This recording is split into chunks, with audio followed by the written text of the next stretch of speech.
Tre ngarkesat me lulë shtrydhe të importuara nga Greqia, të cilat pasi kanë hyrë në tregun shqiptar, kanë rezultuar të kontaminuara me pesticide të rrezikshme. Kanë sjellë një rënje të ndjeshme të çmimit të lulës shtrydhës në frakull të Fierit. Çmimi ulët ka ngritur mesditën e sotme në protest fermerët e kësaj zone, të cilët pohojnë se nga 150 lekë të reja që duhet të tregtojë 1 kilogram, sot ka arritur në 40 lekë.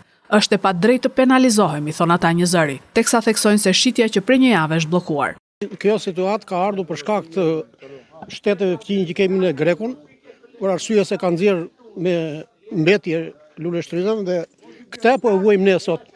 Çfarë ka ndodhur konkretisht brenda këtyre ditëve? Brenda këtyre ditëve ka vatur me fjalë çmimi i lule shtrydhës ka vatur 0.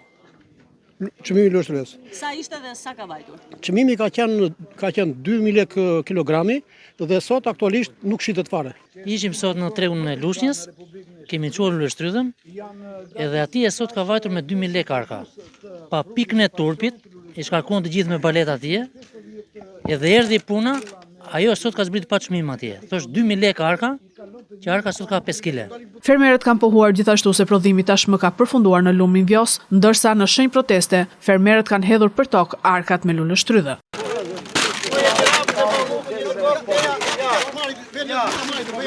Na 3 ditë lule shtrydhja, çka ka? Kjo lule shtrydhja, çka ka?